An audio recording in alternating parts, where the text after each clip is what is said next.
বিশ্বের যা কিছু মহান সৃষ্টি চিরকল্যাণকর, অর্ধেক তার করিয়াছে নারী, অর্ধেক তার ডর। আমাদের জাতীয় কবি থেকে শুরু করে আমাদের রবীন্দ্রনাথ ঠাকুর পর্যন্ত সবাই কিন্তু নারীর গুণগান গেয়ে গিয়েছেন। নারীদের গুণগান করার পেছনে কারণ হচ্ছে কারণ নারীরা সর্বক্ষেত্রেই সফল। নারীরা যেখানেই গেছে, আপনার মহাকাশ থেকে সাগরের অতলে, আপনার হচ্ছে শূন্য থেকে শতে, এবং হচ্ছে রান্না থেকে কবি লেখক, কোন কোন জায়গাতে নেই নারীরা, সর্বক্ষেত্রে নারীদের জয়গান।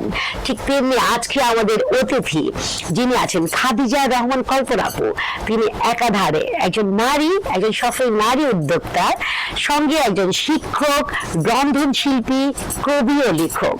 মানে একজন মানুষের এত এত গুণ আমার ভাবতে অনেক ভালো লাগছে, এবং এরকম একজন গুণবতী নারী আমার পাশে বসে আছেন, ব্যাপারটা আমার জন্য অনেক বেশি চমকপ্রদ। সো আজকে খাদিজা আপুর অনেক জানা অজানা কথাগুলো শুনবো, আমাদের সঙ্গেই থাকবেন। শুধু দর্শক, দৈনিক কালের সমাজ এবং 21শে সংবাদের রোজকারের আয়োজন নারী উদ্যোক্তার সফলতার গল্প অনুষ্ঠানে আপনাদের সবাইকে আমন্ত্রণ জানাচ্ছি। আমি রোমানা শিকদার, এবং আমার সঙ্গে আছেন আমাদের প্রিয় ভাষিনী, আমাদের সুহাসিনী, আমাদের খাদিজা আক্তার কল্পনা আপু, একাধারে একজন উদ্যোক্তা, একজন শিক্ষক, একজন রন্ধনশিল্পী, কবি ও লেখক। তার সঙ্গে কথা হবে।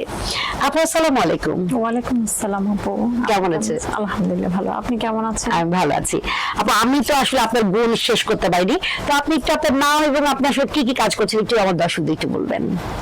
আসসালামু আলাইকুম, আমি খাদিজা রহমান কল্পনা, একজন শিক্ষক, উদ্যোক্তা, রন্ধনশিল্পী, আর্ট শিল্পী এবং কবি ও লেখক।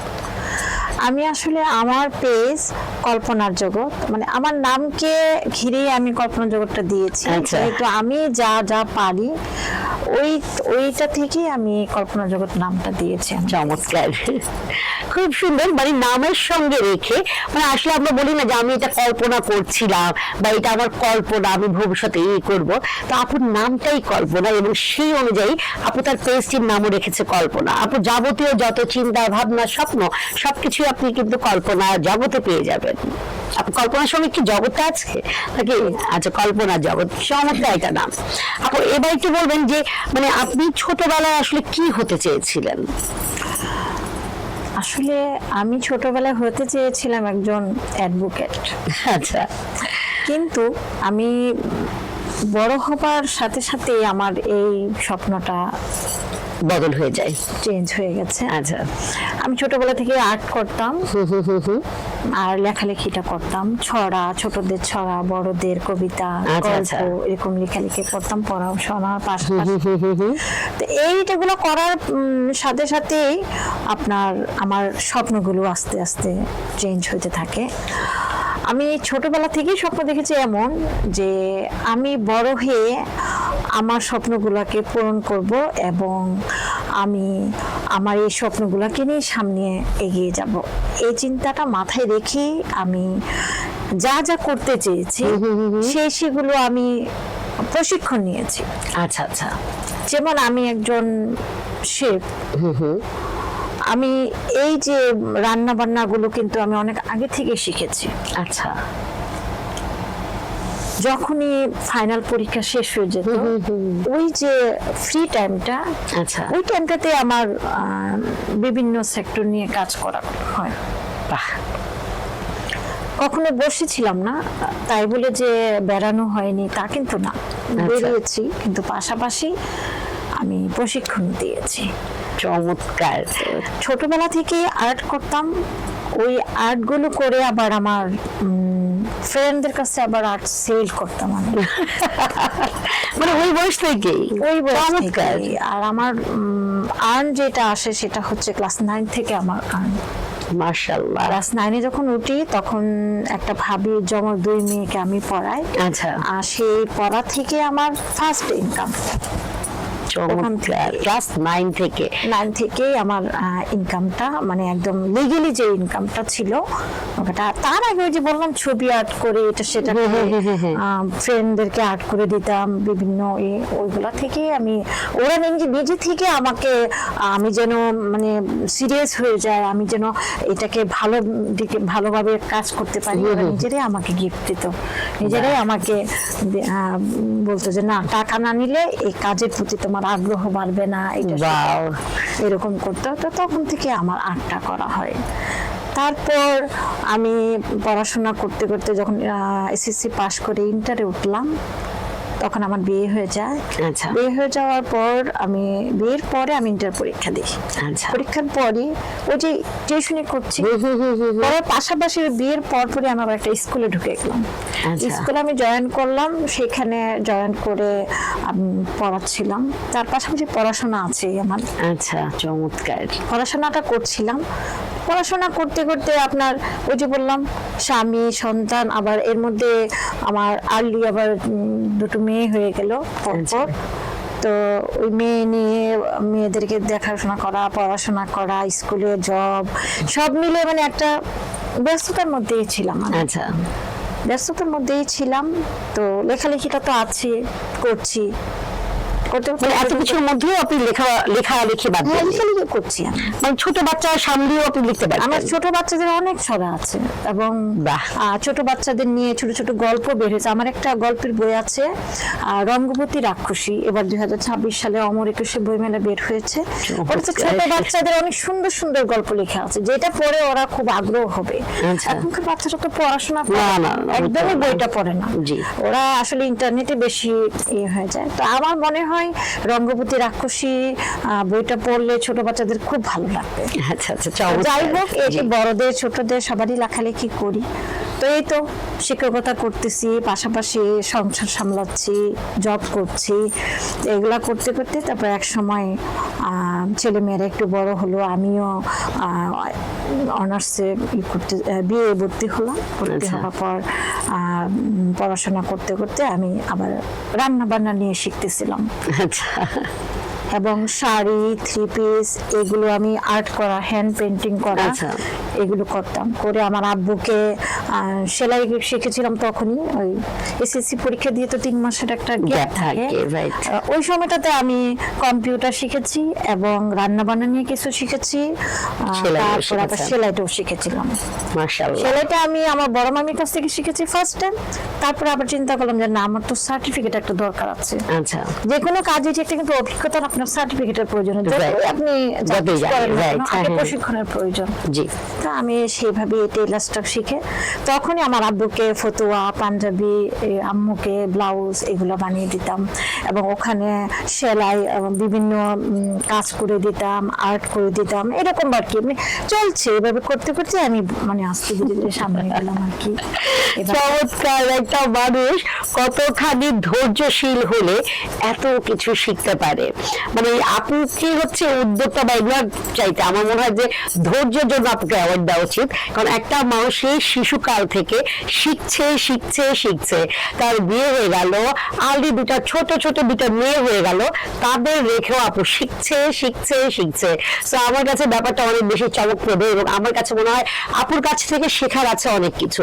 আমরা এখন যারা প্রযুক্তি নির্ভর হয়ে গেছে, আমরা যারা এতটুকু ফোনে আবদ্ধ হয়ে গেছে আমাদের যাদের জীবন, তাদের জন্য আপু একটা দারুণ একটা দৃষ্টান্ত হতে পারে যে আপু কখনো থেমে থাকেনি, সে কিছু না কিছু শিখছে, সে তার দৈনন্দিন জীবনকে তার প্রত্যেকটা স্কিলকে আরো ডেভেলপ করার জন্য তিনি শিখছে, শেখার কোনো শেষ নেই।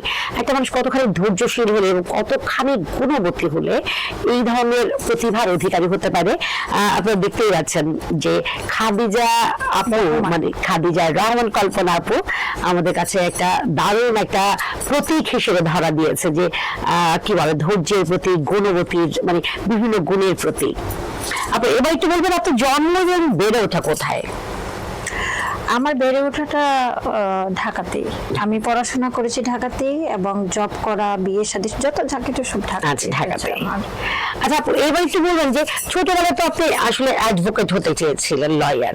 তো আপনার কি এর আগে কি মনে হতো যে সবাই আপনাকে হচ্ছে খাদিজা রহমান নামে, মানে আপনার নিজের নামে চিনবে, এরকম কি কিছু ব্যাপার ছিল? অবশ্যই।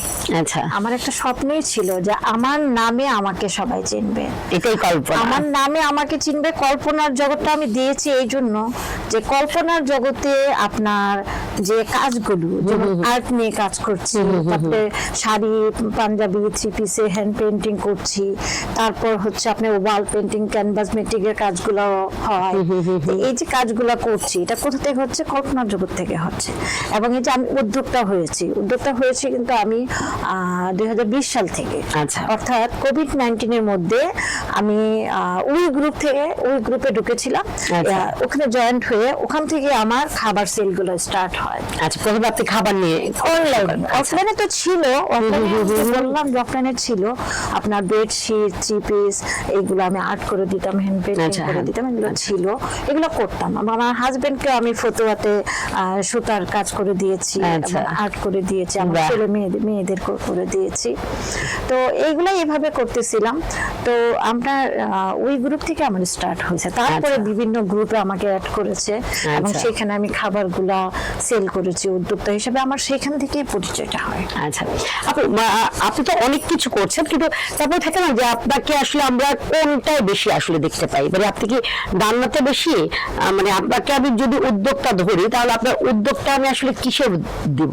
রান্নাতে মানে খাবারে দিব, নাকি হচ্ছে মানে রান্নাটাকে আমি বেশি প্রাধান্য দিচ্ছি? লেখালেখি এটা তো আছে, আচ্ছা, এটা হচ্ছে অমর একুশে বই মেলা আসলে আমি বই বের করি এবং বিভিন্ন চ্যানেলে আমার সাক্ষাৎকার যায়। ওটা হচ্ছে একটা সেক্টর। আর আর্ট ব্যাপারটাও ঠিক তেমনি, আমি বিভিন্ন এতে আর্টে যাই এবং ওখান থেকে আমি বিভিন্ন সার্টিফিকেট অর্জন করি। ওটা তো আছে, কিন্তু আমার রান্নাটা হচ্ছে রেগুলার, যেটা আমার সেল হয় সেটা হচ্ছে আমার রান্না। এবং আমি আমার কল্পনা যখন দেখবেন যে হোমমেড খাবার, পোশাক এবং আর্ট নিয়ে কাজ করছি আমি। চমৎকার। এবং এই কাজগুলো তিনটা যে ভাগ, তিনটা নিয়ে আমি কাজ করছি। আচ্ছা, ঠিক আছে, তিনটা নিয়ে কাজ করি, কিন্তু আমার রান্নাটা কিন্তু সময় দিতে হয়। রাইট, রান্নাতে অনেক সময় দিতে হয়। আপনি যে কাপড় নিয়ে কাজ করছি, ওটা হচ্ছে শাড়ি, জামদানি শাড়ি, কাতান শাড়ি বা থ্রি পিস, যেটা সেটা আমরা কিন্তু অর্ডার দিচ্ছে ওনারা, আমরা তখন হ্যান্ড পেন্টিং করছি বা এমনিতে জামদানি শাড়িগুলো, কাতান শাড়িগুলো এগুলো অর্ডার দিচ্ছে, আমরা এটা সেল করছি, আমরা কাস্টমাইজ করে সেল করছি। কিন্তু আপনার যখন আমাদের রান্নাটা বলেন, রান্নাটা তখন ইনস্ট্যান্ট কিন্তু আমাদেরকে রান্নাটা করে দিতে হয়। যেমন 50 জন 100 জনের রান্না, একটা প্রোগ্রাম, ওখান থেকে আমাকে বললো যে আপু আমাকে আগামীকালকে 50 জনের লাগবে বা 100 জনের লাগবে, এরকম যখন লাগে বলে তখন কিন্তু আমরা ইনস্ট্যান্ট রান্না করে দিই। তবে অবশ্যই আপু আমাদেরকে আগের দিন বলতে হবে। আচ্ছা, আগের দিন না বলে আমাদের তো ইনস্ট্যান্ট বাজার সদাই করে আমরা কিন্তু ওটা করে দিই, যে পরে থাকবে বা আমরা ওটা দিয়ে করবে, নো, আমরা ইনস্ট্যান্ট বাজার সদাই তাজা খাবার দিই, তাজা সবজি, তাজা। আচ্ছা, এবং আলহামদুলিল্লাহ আমার রোস্ট গুলো, বিরিয়ানি গুলো এবং ভর্তা ভাত যেটা, এগুলো আসলে সবগুলোই আমাদের আমার পেজ থেকে যায়। আলহামদুলিল্লাহ আমার খাবারগুলো যেমন সন্দেশ, নকশা পিঠা, এগুলো আমার দেশের বাইরেও গিয়েছে এবং ঢাকার বাইরেও গিয়েছে। আমি এগুলা নিয়ে আলহামদুলিল্লাহ ভালো সুনামের সাথে দিচ্ছি। এবং আমার খাবারগুলো আপু আমেরিকা, লন্ডন, ইটালি, কাতার এগুলো গিয়েছে। বাহ, চোখের সামনে দিয়ে যখন মজাদার মজাদার রসালো রসালো খাবারের দামগুলো যায়, তখন মনে হয় যে খপ করে ধরে একটা মুখে পড়ে ফেলি। তাহলে আপনারা বুঝেন যারা খাবারটা খায় সামনে পেয়ে তাদের কি মনে হয়, তাদের কেমন মনে হয় অনুভূতি। তো আপু যেহেতু বলছে যে রোস্ট, পোলাও, মানে সেই রকম খাবার, শুনে জিভে জল চলে আসছে। তো আপুর খাবারগুলো বিশ্বের বিভিন্ন দেশে যাচ্ছে, মানে ব্যাপারটা কিন্তু অনেক বেশি একটা মানে সুখকর একটা বিষয় আপুর জন্য এবং আমাদের জন্য একটা গর্বের বিষয় যে আমাদের দেশের নারী যার খাবার বিশ্বের বিভিন্ন ভালো ভালো দেশে যাচ্ছে। আপনি এটা একটু বলবেন যে দেশের বাইরে যাচ্ছে, এটাকে আপনার আত্মীয়রা নিয়ে যায় নাকি ওখান থেকে আপনার মানে কাস্টমার তৈরি হয়ে গেছে ওখানে? ফার্স্ট টাইম যেটা সত্য কথা, ফার্স্ট টাইম হচ্ছে আমরা একটা কথা বলি, যেমন উদ্যোক্তা আমরা, হ্যাঁ, আমাদের কিন্তু একটা ব্র্যান্ডিং এর জন্য, আমাদের নেটওয়ার্কের জন্য, আমাদের ফ্রেন্ড সার্কেল বলেন বা প্রতিবেশী যারা আছে, আমি যেহেতু শিক্ষকতা করি, আমার স্কুলের যে কলেজরা আছে ওই সার্কেল গুলা থেকে আমাকে অর্ডার দেয়, এবং আমার যে ফ্রেন্ড সার্কেল আছে, রিলেটিভ আছে, এই সার্কেল গুলা থেকে অর্ডার দিচ্ছে, স্টুডেন্টরা অর্ডার দিচ্ছে।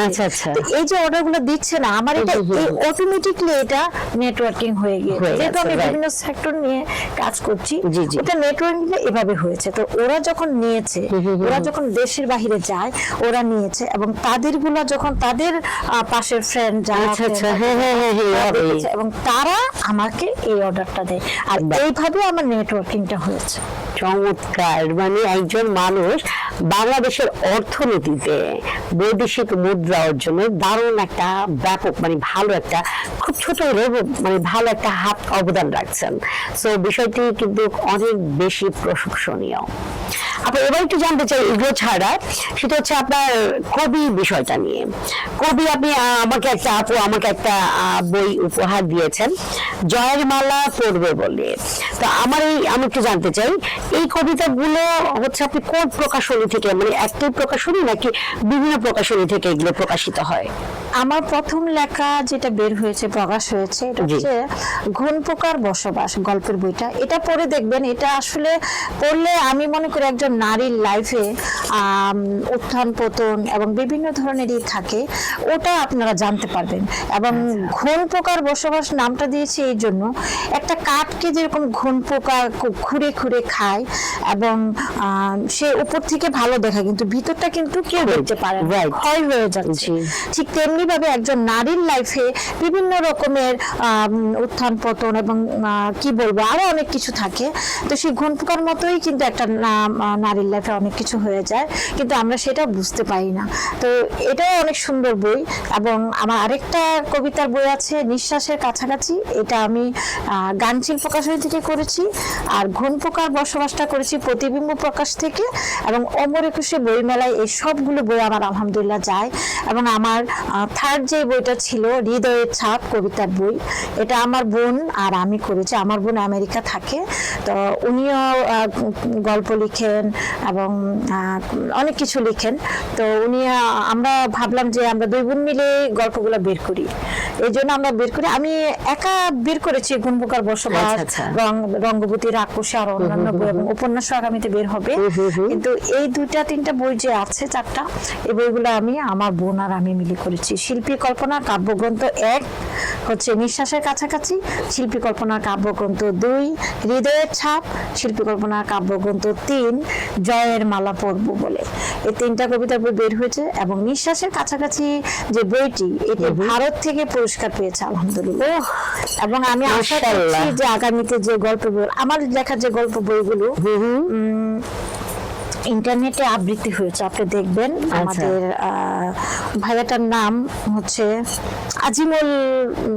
আজিমুল রাহিব, আজিমুল, এরকম একটা নাম ভাইয়াটা আমার কবিতা সবগুলো আবৃত্তি করেছেন, আপনারা দেখবেন। আরেকজন আপু আছে, রিমা আপু, ওই সুমি আপু, উনিও আমার কবিতা আবৃত্তি করেছেন। এবং আরো অন্যান্য জায়গায় আমার কবিতাগুলো আবৃত্তি হয়েছে, আপনারা দেখবেন। আমি আশা করি যে আমার এই গল্পগুলো, কবিতাগুলো আপনাদের পড়লে অনেক ভালো লাগবে, এবং আবৃত্তিগুলো শুনলে আপনাদের মন ছুঁয়ে যাবে, এটা আমি বলে দিতে পারি। কারণ অনেক সুন্দর, নিজেই নিজের আবৃত্তি শুনে খুব, মানে আমি লিখেছি এগুলো, মানে আমার কাছে এরকম। চমৎকার। আমার কি তাহলে এই যে এটা সমস্যা, একটু আবৃত্তি শুনতে পারি আপনি যে স্বরচিত কবিতা কোনটা, একটু আবৃত্তি যদি আমাদের একটু শোনাতেন? ইনশাআল্লাহ। আমি বই লাগবে না, আমি যখন আমার মাকে নিয়ে একটা কবিতা লিখেছিলাম, আমি যখন নেক্সাস টেলিভিশনে যাই যেদিন, তার 2 দিন পর আমার আম্মু মারা যান। তো মারা যান, তো তখনই আর কি আমি আমার আম্মুকে দেখতে যাই। তখন আমার একটা কবিতা লিখে ফেলি আমি, সেই কবিতাটাই আমি আবৃত্তি করব। কবিতার নাম মা বলেছিল। মা বলেছিল, মেয়ে কেন আসিস না? মা মরে গেলে মাকে আর পাবি না। আমি বলেছিলাম, মাগো আসবো 2 দিন পরে, হাতে অনেক কাজ মাগো, কাজগুলো শেষ করে। সে তো গেলাম মায়ের কাছে, মাকে পেলাম না, মা যে আমার অভিমানে কথা বলে না। মায়ের লাশের পাশে দাঁড়িয়ে করছি আমি কান্না, মা যে আমায় একবারও সান্ত্বনা আমায় দেয় না, মা যে আমার একবারও সান্ত্বনা আমায় দেয় না। এটা অনেক বড় কবিতা, আমি আসলে বলতে পারছি না। অনেক অনেক সুন্দর হয়েছে। বাবাকে নিয়ে লিখেছি এবং বন্ধুদের নিয়ে লিখেছি অনেক গল্প। আমার মোট কথা আমার কবিতাগুলো সব যারা পড়বে ভালো লাগবে, এটা আমি বলতে পারি। জি, আপুর কবিতা আসলে হৃদয়স্পর্শী, আমারও হৃদয় ছুঁয়ে গেছে, অনেক ভালো লেগেছে। আশা করি দর্শক আপনাদেরও অনেক ভালো লাগবে আপুর কবিতাগুলো। আর আপু লেখক হিসেবে আপনার আত্মপ্রকাশ আপনি বলেছেন, আপনি আসলে কি কি লিখছেন, মানে কি কি লেখা হয়েছে এ পর্যন্ত? মানে ওটা কি কোনো লেখা, মানে উপন্যাসগুলো কি ছাপা হয়েছে, যে ঘুম পোকা ছাড়া আর কি কোনো লেখা আপনার বের হয়েছে এরকম? আমার 6টা বই বের হয়েছে। আচ্ছা, 6টা বই 2024 সালে। জি। গল্পের বই ঘুম পোকার বসবাস, আর কবিতার বই নিঃশ্বাসের কাছাকাছি, যেটা ভারত থেকে। না, আমি একটু উপন্যাসের কথা জানতে চাচ্ছিলাম। উপন্যাসের নাম হচ্ছে হৃদয়ের ব্যাকুলতা। হৃদয়ের ব্যাকুলতা। আমি যখন এটা লিখেছিলাম, জি, আমার ফুফাতো ভাইয়ের বউর কাছ থেকে এই গল্পটা শোনা, বাস্তব নিয়ে একটা গল্প। আচ্ছা আচ্ছা, বাস্তবধর্মী গল্পটা, এবং ওই গল্পটা শুনে আমি সাথে সাথে লিখে ফেলেছিলাম শর্টকাটে। আচ্ছা, তারপর ওটাকে আমি ঢাকায় এনে এটা বড় করে উপন্যাস করে ফেলেছি। এটা আলহামদুলিল্লাহ এবার 2027 সালে জি জি বের হবে ইনশাল্লাহ, আশা করি। ভাবছি হৃদয়ের ব্যাকুলতা না দিয়ে আমি এটার নাম দিব নীলু, যেহেতু নীলুকে কেন্দ্র করে আচ্ছা আচ্ছা গল্পটা। বাহ, আমি ভাবছি এটা নীলু নাম দিব। ওটা কি লেখা শেষ আপনার উপন্যাসটি? হ্যাঁ, ইনশাল্লাহ আমার এটা টাইপ হয়ে গেছে। আচ্ছা, আমি আসলে আমার প্রতিটা গল্প কবিতা বিভিন্ন গ্রুপে লেখা আছে। আচ্ছা, আমি যখন বই বের করি আমি তো তখন লিখি না, ওটা কপি করে এনে আচ্ছা একসাথে করে পিডিএফ করে ওখানে পাঠিয়ে দিই। চমৎকার। আমি আসলে একটু একটু করে সবকিছু এগিয়ে এনেছি। আমার এরকম না যে এটার জন্য আমাকে সময় দিতে হবে বা এটার জন্য আর্টের জন্য, এরকম কিছু না। যখন যে সিচুয়েশনে যে কাজটা আমি পেয়েছি আমি সেই কাজটাই করে ফেলেছি। চমৎকার। আচ্ছা আচ্ছা, যেভাবে আমাকে যেটা বলে আমি সেভাবে কাজটা করে ফেলি, কারণ আমি এগুলো সব গুছিয়ে রাখা সবকিছু। মানে আপুর কাছ থেকে শেখার আছে অনেক কিছু। আপু দেখেন, আমরা একটা মানে যখন একত্রে আমরা অনেকগুলো কাজ করি আমরা কিন্তু খেয়ে হারিয়ে ফেলি, আমরা এটা সেটা এলোমেলো করে ফেলি, ওলট পালট ও অদল বদল করতে গেলেই আমরা আসলে মানে কি করি, যত আছে এলোমেলোর ব্যাপারগুলো সবগুলো করে ফেলি। কিন্তু আপু নিজেই বলছে আমি খুব গোছানো। তো তার মানে কি, আপনি যদি পরিকল্পিত ভাবে সবকিছু করেন এবং সবকিছু যদি আপনার সাজানো গোছানো থাকে এবং নিয়ম মাফিক যদি আপনি জীবনটাকে চলমান গতিতে এগিয়ে দেন, তাহলে আপুর মতো আপনিও কিন্তু নিশ্চিন্তে বলতে পারবেন যে আমার সবকিছু গোছানো। তো এই জন্য আমাদের কি করতে হবে, আপুর থেকে শেখার মতো সেটা হচ্ছে আমাদের নিয়মতান্ত্রিক ভাবে জীবনযাপন করতে হবে, সবকিছু ছকে ফেলে ছক মোতাবেক এগিয়ে যেতে হবে। যেমন ধরেন আপু, আমি কিন্তু আগে মেলা করতাম। আচ্ছা, খাবার নিয়ে মেলা করতাম, ফুচকা, চটপুরি, তারপরে সন্দেশ, বিভিন্ন রকমের পিঠা, এগুলো নিয়ে কিন্তু আমি বিভিন্ন জায়গায় মেলা করেছি। এবং বিশ্বাস করবেন কিনা জানি না, আমি মেলায় গিয়েছি মানে 1 ঘন্টাও হয়নি আমার সবগুলো নকশা পিঠা সেল হয়ে গেছে আলহামদুলিল্লাহ। আমি রসমালাই নিয়ে গিয়েছিলাম, তারপরে হচ্ছে নকশা পিঠা নিয়ে গেছি। একটা মেলা আমার বাসার সামনে একটা মেলা ছিল, স্কুলের সামনে। 1 ঘন্টার মধ্যে আমার সব সেল হয়ে গেছে আলহামদুলিল্লাহ। তারপরে আমি আরো মেলা করেছি, যেগুলোতে আপনার কাপড় নিয়ে গিয়েছি, বিভিন্ন শাড়ি নিয়ে গেছি, সেখানেও আপনার মোটামুটি সেল হয়েছে। কিন্তু আমি দেখেছি যে খাবারটাই বেশি সেল হয়, পোশাক আশাকের থেকে খাবারটা বেশি সেল হয়, কারণ মানুষ কিন্তু ভোজন প্রিয়। রাইট, ভোজন প্রিয় ভোজন প্রিয়। আপনি দেখবেন যে বিশেষ করে ফুচকা চটপটিটা, তারপরে নকশা পিঠা জাতীয় যে জিনিসগুলো বেশ মুখরোচক জিনিস, এগুলো কিন্তু খায়। এবং খাবার আগে শেষ হয়ে যায়। কিন্তু চানাচুরটা সবাই খুব পছন্দ করে। বাহ, চানাচুর হাতে তৈরি হতে পারে? আলহামদুলিল্লাহ, চানাচুরটা আমার এত ভালো যায়। আমি এসটিভিতে গিয়েছিলাম, আরো বিভিন্ন ইয়েতে গেছি আমি, ওখানে খাবার নিয়ে যেতে বলেছিল, কেক নিয়ে গেছিলাম, চানাচুর এনেছে। বিশ্বাস করবেন কিনা আপু, আমি জানি না, আমি ডেকোরেশন করতেছি, এখানে আমি গুছাচ্ছি, ওর মধ্যে ওনারা আমার চানাচুর খাই। আমি বলছি আমি আগে শুটিংটা শেষ করিনি, তারপর চানাচুর নিয়ে খেয়েছি। এত পছন্দ। এবং আমার রিসেন্টলি কিন্তু অনেকগুলো অর্ডার আছে, কিন্তু আমি সময় পাচ্ছি না সেই অর্ডারগুলো দেওয়ার জন্য। আচ্ছা আচ্ছা, নিশ্চয়ই সময় বের করে নেবেন, কারণ আপু খুব পরিকল্পনা মাফিক কাজ করেন। আপনার শিডিউল অনুযায়ী চলি, শিডিউল আছে আমার একটা, এই সময় আমি এই কাজটা করি, এই সময় একটা কাজ করি, এই জন্য বিভিন্ন প্রোগ্রামে আমি যেতে পারি। আচ্ছা আচ্ছা আপু, অনুষ্ঠানের শেষ পর্যায়ে আসলে আপনার এত এত গুণ, এত এত কাজ আমরা আসলে এই 25 মিনিটের অনুষ্ঠানে আসলে তুলে ধরতে পারছি না।